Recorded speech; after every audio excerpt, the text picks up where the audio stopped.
Olá, que alegria estarmos juntos para mais um Viva com Excelência, que é um programa que tem o objetivo de desafiar a sua vida e a sua família a viver uma vida abundante em todos os aspectos. Quero desafiar você a ligar para mais algumas pessoas e nos acompanhar até o final. E hoje eu tenho certeza que tem algumas coisas muito especiais preparadas para você. Daqui a pouco a gente vai bater um papo sobre integridade com o pastor Josimar Júnior da Primeira Igreja Batista aqui em Piracicaba. E agora você vai ficar ligado com as notícias da Bethesda.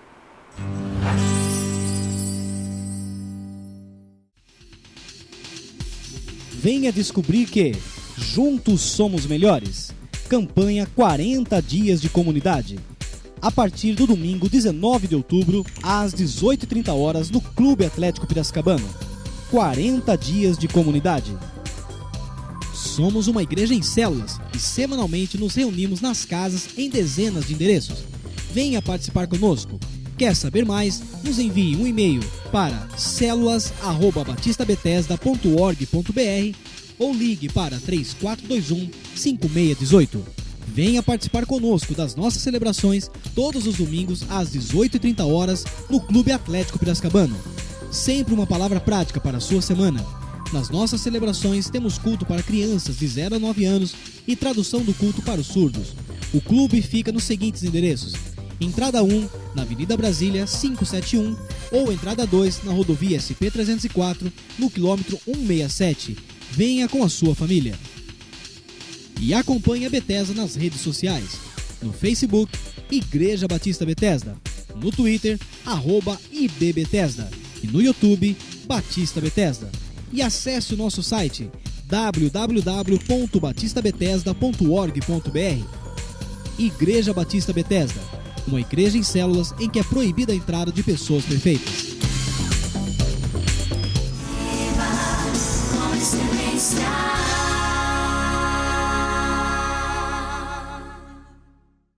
Hoje no Viva com Excelência, nós vamos conversar com o pastor Josimar Júnior, um dos pastores da Primeira Igreja Batista aqui em Piracicaba. E o nosso bate-papo vai ser sobre um assunto tão sério, essencial para nós, que é a integridade. Josimar, bem-vindo aqui no Viva com Excelência. Muito obrigado. Bom ter você aqui no nosso programa. Muito bom estar aqui. E eu queria começar a nossa conversa falando que teve uma pesquisa há um tempo atrás, saiu na revista Exame, uma pesquisa americana com vários centenas de CEOs americanos, que revelou que a característica que eles mais procuravam na contratação de uma pessoa, disparada, era integridade. Por que integridade é tão importante? Bom, eu entendo que integridade é uma questão de coerência.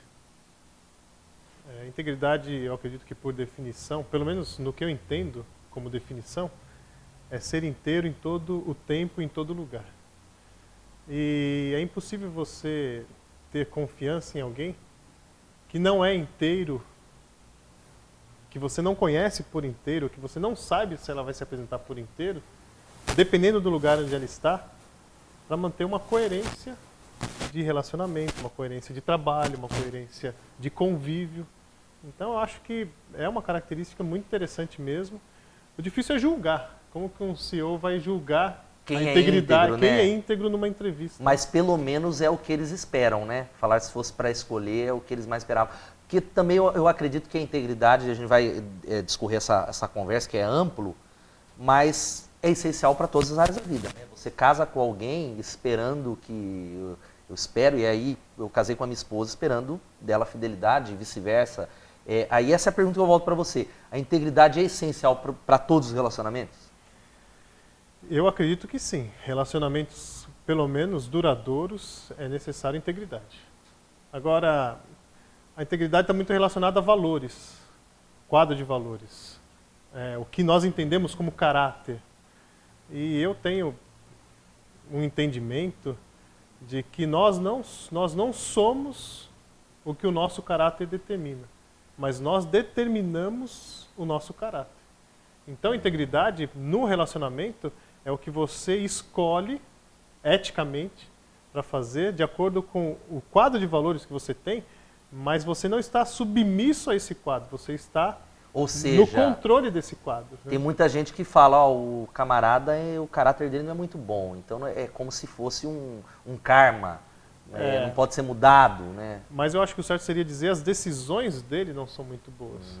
Porque nós não conseguimos ver o caráter, mas nós conseguimos sentir o caráter e a integridade em ação nas ações. Diga-se de passagem, o fruto do Espírito é um fruto que envolve ações. E nós chamamos fruto do caráter. Mas nós só conhecemos o caráter ou a integridade de uma pessoa através das suas ações. Por isso é essencial num casamento, é essencial em qualquer relação duradoura, numa relação com familiares, numa relação de negócios, isso é essencial. A gente puxa esse bate-papo porque a gente vive hoje uma crise ética. O brasileiro já é conhecido faz parte da cultura do brasileiro a questão da lei de Gerson, de dar um jeito no jeitinho. E aí, por que todos querem confiar e ter pessoas honestas ao seu lado, mas têm dificuldade, e muitas vezes, em serem honestos?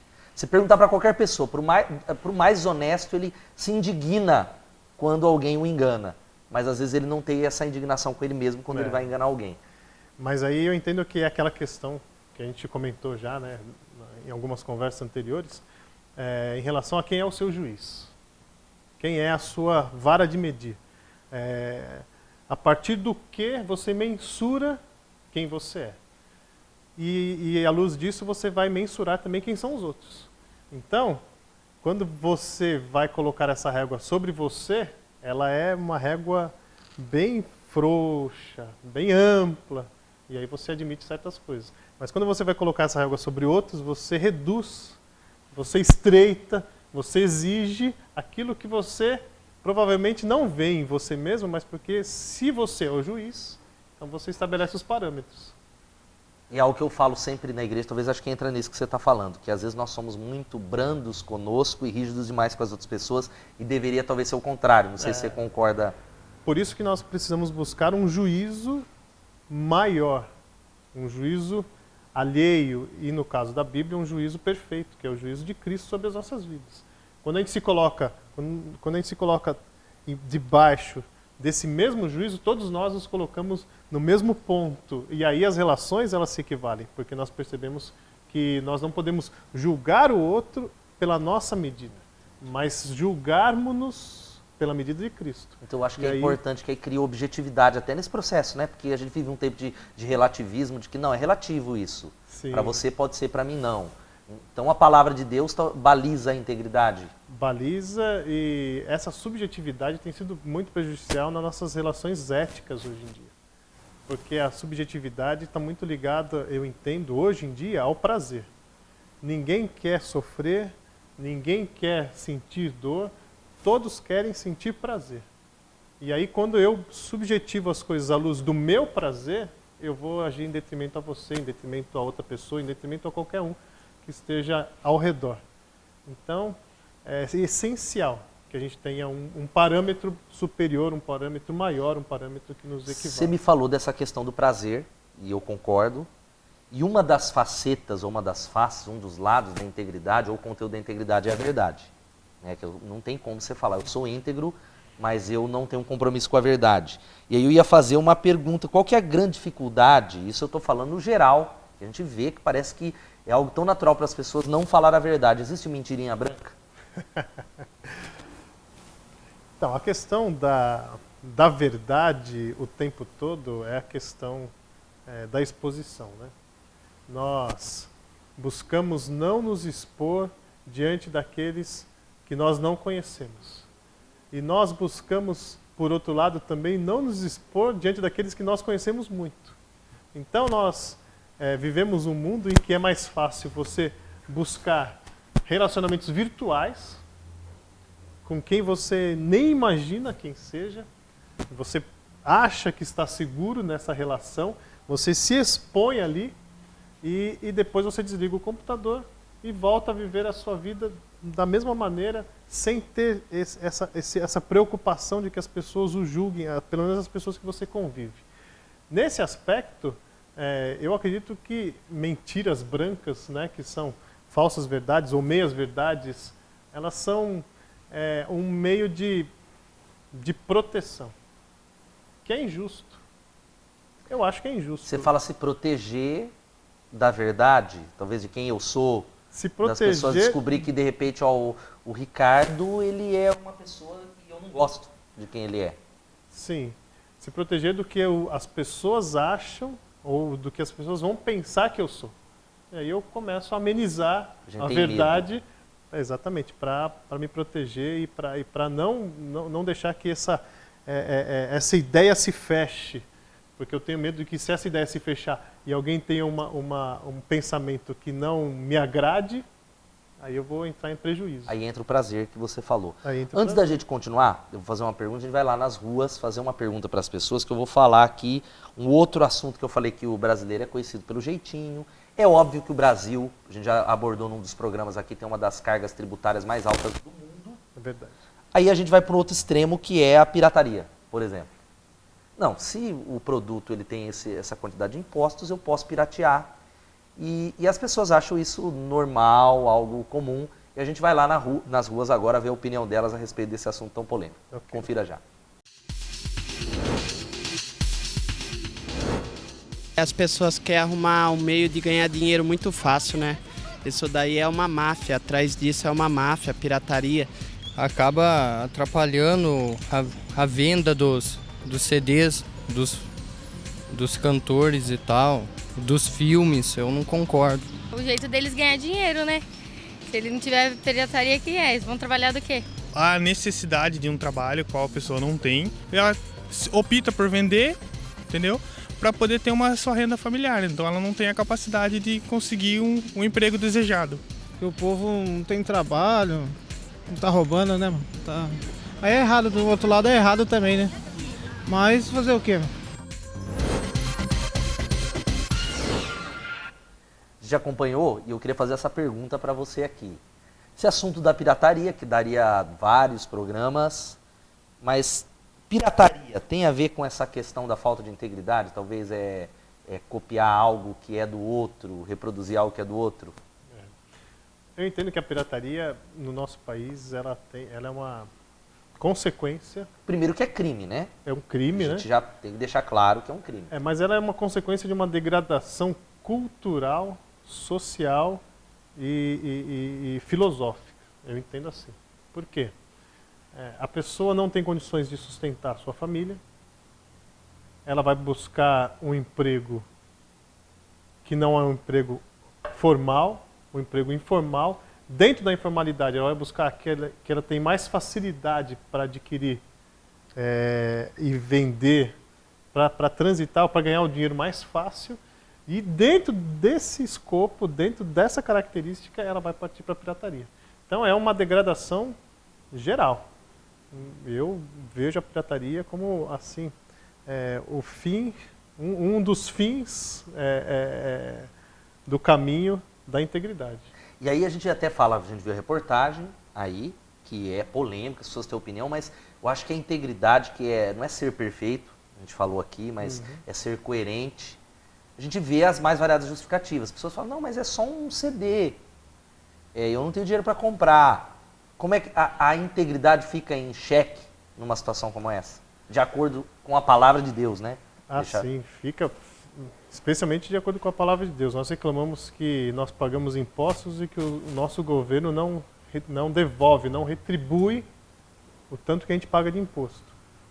E aí a gente parte para a pirataria, que é um produto que não tem imposto nenhum. Então é absolutamente incoerente. É incoerente. A gente quer exigir algo, mas a gente não quer pagar o ônus desse algo se tiver que pagar imposto. E além do que é um trabalho que não é nem nosso, né? Por exemplo, um CD não fui eu que fui gravar, que fui tocar. Porque se fosse nosso a gente ia ficar bravo, chateado. Então a gente vai lá e, sob várias alegações, sob diversos argumentos, justifica que vale a pena, porque afinal de contas eles ganham demais. Mas se fosse um produto seu, com certeza você estaria do outro lado, o argumento seria diferente. Voltamos à questão de quem é o seu juiz. Quando você é o seu juiz, está tudo certo, desde que você seja beneficiado e você tenha prazer. Quando você está sendo prejudicado, aí está tudo errado. E eu acho que essa questão, a gente trouxe o assunto da integridade, vem da raiz, né? Porque a gente reclama muito dos políticos que são desonestos, dos escândalos de corrupção. Eu acho que a indignação é justa, é importante, mas muitas vezes pessoas que estão lá protestando são desleais, desonestas dentro dos seus ambientes de trabalho. Sim. Mas alguém disse, eu não me lembro quem agora, mas a frase ficou muito marcada na minha cabeça, que o brasileiro sabe reclamar, mas não sabe reivindicar. Para reclamar nós somos bons. A gente vai para a rua, reclama e não consegue olhar para dentro, para perceber que muitas vezes a gente está fazendo a mesma coisa ou nós somos a origem daquele tipo de corrupção, daquele tipo de desvio, daquele tipo de falta de integridade. Eu tive um caso de uma pessoa próxima, né? Ela vai ter que estar em casa saber que é ela, vou falar o nome, que nessa época de muita reclamação da corrupção do governo, ela teve uma situação de algo pirata, não sei se era um celular que foi encontrado, eu falei, você precisa devolver em tal lugar. E aí ela resistiu em devolver, e eu falei, olha, isso não é certo, não é correto. E aí ela voltou para mim e falou, você quer pegar eu que sou peixe pequeno? Tem que começar pegando os peixes grandes. Isso revela a falta de integridade, né? E o brasileiro está permeado de ações como essa. É verdade. Eu ia fazer uma outra pergunta, Josimar, antes de a gente partir para o final, que é o seguinte, dentro disso. Vez ou outra eu me deparo com reportagens maravilhosas nas televisões, que são de pessoas que encontraram somas de dinheiro, por exemplo, em táxis, devolvem, né, mostram caráter, honestidade, mas vira manchete em rede nacional. Por que as coisas são assim? Isso não era para ser a atitude de todo brasileiro, de todo cidadão? Era para ser, mas como eu já falei da degradação que a gente tem no nosso país, o país que foi conhecido há muitos anos e em muitos lugares como o país do jeitinho, como você citou aí, Gerson e Companhia Limitada, isso deveria ser uma coisa normal. Mas eu acho que vira manchete até para evitar que a autoridade para quem você devolveu aquele dinheiro que você achou não fique com aquele dinheiro para ela. Faz sentido. O nível de degradação que nós vivemos é uma coisa louca. Ética, moral, então, né? talvez isso tenha que ser falado para registrar e para que tá chegue lá na mão do verdadeiro dono. Senão é capaz do cara devolver. E aí, como a gente já viu também outros vídeos de devoluções do metrô, por exemplo, do metrô da cidade de São Paulo, que a pessoa acha alguma coisa, devolve e o vídeo gravando do próprio arquivista lá, levando as coisas para casa. Então, quer dizer, nós precisamos começar do básico, não como a sua ovelha falou, do peixe grande. Tem que começar do básico, tem que começar de baixo, senão a gente nunca vai alcançar o que a gente quer. A gente vai parar um pouco e a gente vai para um quadro que chama 180 Graus, que são histórias de vidas que foram transformadas, que tiveram um encontro com Jesus que muda o caráter e a integridade. Você vai conferir aí agora.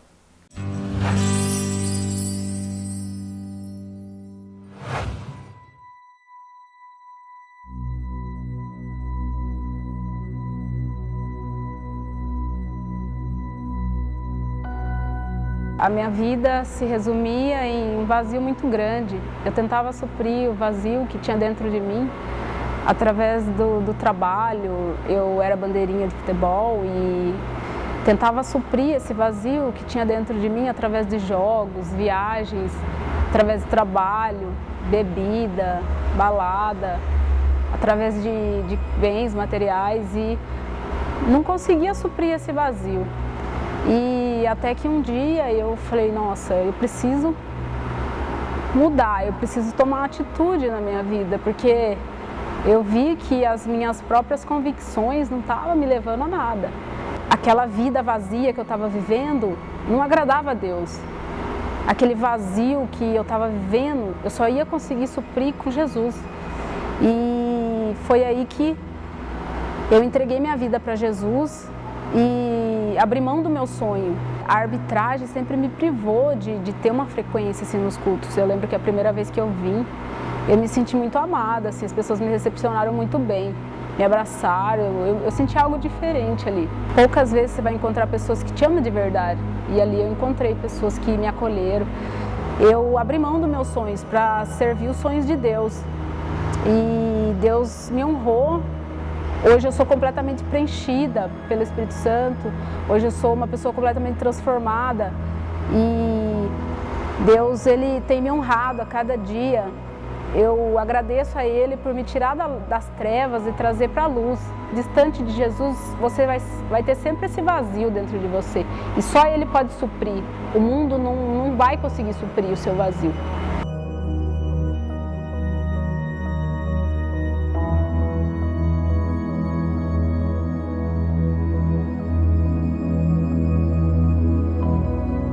Quero dizer para você que está em casa que Jesus ele tem poder para mudar a sua história, a sua família, todas as áreas. Entregue sua vida a Jesus. Para a gente ir para o final, eu quero ler aqui, Josmar, na verdade, um teste, né, sobre integridade que revelam se as pessoas estão numa crise de integridade. Eu não vou citar, depois eu quero que você comente se isso é fato. Por exemplo, eu me comporto de maneira diferente quando não estou no centro das atenções? De repente eu esqueci as promessas que eu fiz? Geralmente eu chego tarde aos meus compromissos? Com frequência eu mudo o rumo dos objetivos que eu declarei aos outros? As pessoas têm dificuldade em me contar confidências? Eu não sou confiável? Geralmente eu procuro as soluções práticas ao invés dos princípios? Existem coisas que eu faço que eu não faria se eu não soubesse que outros estavam me observando? Eu me esqueço de retornar as coisas que tomo emprestado? Eu utilizo com frequência materiais de escritório que não me pertencem para os meus fins pessoais? Eu tenho preocupações sobre a minha imagem, como as pessoas me veem? E aí, você acredita que se quem está em casa responder verdadeiro para uma ou mais, isso é uma crise de integridade? Bom, eu entendo que a Bíblia diz que nós devemos ser perfeitos, assim como Deus é perfeito. Mas a palavra perfeição na Bíblia, ela é melhor traduzida pela palavra integridade. Nós entendemos perfeição como ausência total de erros, ausência total de equívocos. Mas não é isso, não é esse o sentido que a Bíblia nos ensina. A Bíblia ensina que nós devemos ser inteiros, como eu comecei dizendo, em todo o tempo. Um teste como esse revela muita coisa, mas revela também que nós podemos falhar. Porém, o íntegro reconhece a sua falha e procura não fazer mais. Bem colocado. Não é a perfeição no sentido que nós entendemos, é a perfeição no sentido bíblico, de reconhecer que há um parâmetro maior do que aquele que você tem para si, e inclusive voltar atrás, se for o caso. É íntegro voltar atrás, se arrepender e refazer a Isso caminhada. É coerência, né? Isso é coerência, com certeza. E para fechar o nosso bate-papo, eu queria que você deixasse talvez alguns conselhos para aqueles que talvez entenderam esse processo nessa nossa conversa e querem viver uma vida de integridade. O que você teria a dizer para quem está em casa? Eu diria que não se limite a um parâmetro pequeno, mesquinho, medíocre como ser humano. Especialmente como a si próprio. Amplie as suas convicções, amplie o seu parâmetro, amplie as margens da sua condição de ação em Deus. Aí você vai ter um peso muito menor, inclusive, para decidir, porque muitas das coisas que nós lutamos para decidir, a Bíblia já diz o caminho que nós devemos fazer. Então já dá ali muito explicado, muito correto, muito direcionado. Às vezes a gente fica preocupado com coisas que a Bíblia já diz, é assim ou é assado. E também isso vai dar um conforto maior, porque caminhar dentro de um limite onde você pode alcançar com o braço, se esse limite se rompe, o seu mundo acabou, desmoronou. Mas quando você tem um limite que não pode ser abraçado, mas é um limite divino, eu acho que você tem assim uma alegria.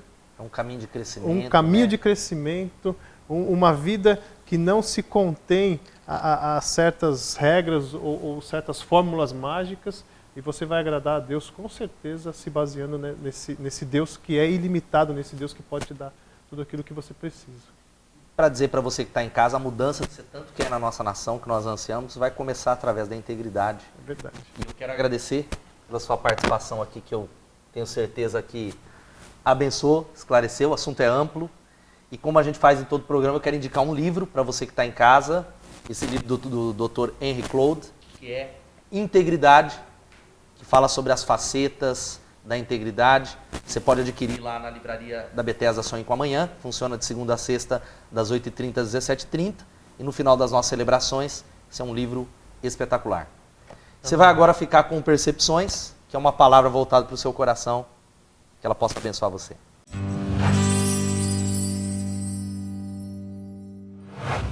todos precisamos sonhar, planejar coisas em nossas vidas, projetar algo baseado em uma causa que vale a pena investir a sua vida nele.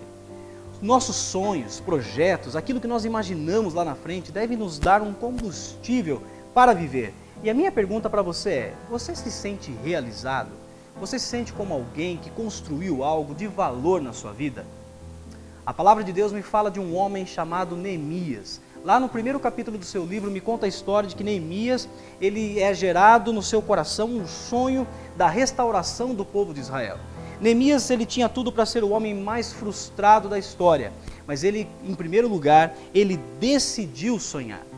Neemias, ele se entristece sim, ele chora, porque a sua nação estava longe da sua terra, os muros da sua terra estavam quebrados, mas ele sonha com a restauração da sua terra. E sonhar nada mais é do que brincar de como seria se eu fizesse aquela viagem que eu tanto sonhei, como seria se eu concluísse aquele curso, como seria se eu lutasse por aquela aquisição que eu tanto esperei, o meu carro, a minha casa, como seria se eu tentasse construir uma história nova na minha vida profissional, como seria se eu me dedicasse totalmente a Deus. Todo o projeto, toda a grande realização, toda a grande visão sempre começa com um sonho. Em segundo lugar, apresente os seus sonhos a Deus. Neemias, nesse capítulo, ele faz uma oração, no verso 11 ele diz: Senhor, faze com que hoje este teu servo seja bem sucedido. Guarde bem essa frase: o sucesso dos meus sonhos e dos meus projetos dependem de Deus. Nós precisamos entender isso. Agora, terceira coisa, prepare-se, porque haverá oposição. Todo PT tem o seu PSDB e os dois agora têm o seu PSB, e assim a oposição vai existir em todo momento. Vão haver pessoas tentando destruir o seu sonho a todo momento, e você precisa colocar os seus sonhos nas mãos de Deus para entender que quando eles estão nas mãos certas, a oposição virá, você vai continuar firme no dia mal para que seus sonhos continuem firmes. E em último lugar, creia na ação de Deus para cumprir os seus sonhos e os seus projetos. Diante desse quadro, Neemias, ele coloca diante de Deus e nada do que acontecia à sua volta o fazia parar. Ele continuava firme e lá no verso 20, a primeira parte, ele declara: o Deus dos céus fará com que sejamos bem-sucedidos. Se nós colocarmos, se você colocar a sua esperança e os seus sonhos, os seus projetos nas mãos de Deus, eu tenho certeza que você não vai se frustrar. Creia nele, confie nele e ele fará o melhor na sua vida. Que Deus te abençoe.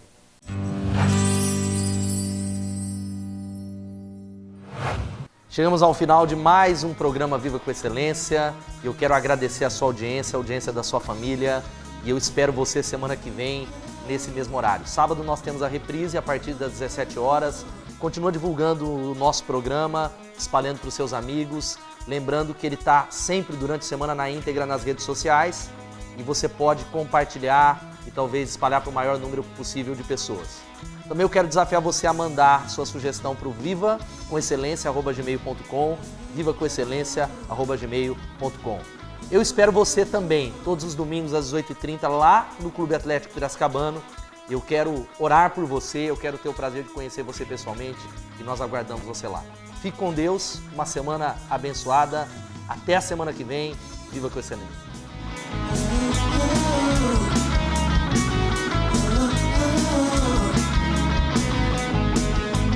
Viva com Excelência.